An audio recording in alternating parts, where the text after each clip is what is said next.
నమస్తే అండి. నేను మీ సౌజన్య వీగన్ వంటలకి స్వాగతం. ఈరోజు మనం పన్నీర్ బటర్ మసాలాని ఎలా చేయాలో చూద్దాం. చాలా ఈజీగా చిన్న చిన్న టిప్స్ పాటిస్తే చాలా రుచిగా వస్తుంది. ఒక్కసారి ట్రై చేయండి. మళ్ళీ మళ్ళీ ఇలాగే చేస్తారు. మరిక రెసిపీని మిస్ కాకుండా లాస్ట్ దాకా చూసేయండి.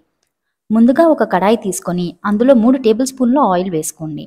తరువాత 2 పెద్ద ఉల్లిపాయల్ని ఇలా ముక్కలుగా కట్ చేసి నూనెలో వేయండి. ఇప్పుడు దీన్ని వేయించండి. ఇది పచ్చిగా ఉండకూడదు, అలాగని మరీ ముద్దగా వేగిపోకూడదు. కొద్దిగా రంగు మారి ముక్క మెత్తబడాలి.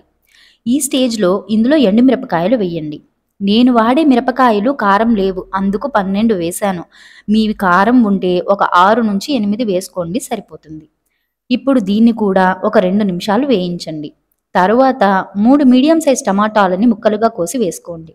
అలాగే పావు కప్పు జీడిపప్పు కూడా వేసి కలిపి పావు టీ స్పూన్ ఉప్పు వేసి మరొక్కసారి కలిపి మూత పెట్టి టమాటాలని పూర్తిగా మగ్గించండి. ఇవి ఇలా పూర్తిగా మగ్గాక స్టవ్ ఆపేసి చల్లారనివ్వండి.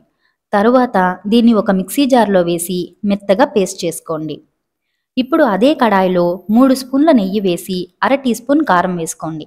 మనం ఆల్రెడీ మిరపకాయలు వేసాం, సో రుచి చూసుకొని వేసుకోండి. మీ గ్రేవీ కారంగా ఉంటే కారం స్కిప్ చేయండి. ఇది మాడిపోకుండా క్విక్గా ఒకసారి కలపండి. తరువాత మనం గ్రైండ్ చేసి పెట్టుకున్న పేస్ట్ని వేసి జార్ని కడిగి కొద్దిగా నీళ్లు పోసుకోండి.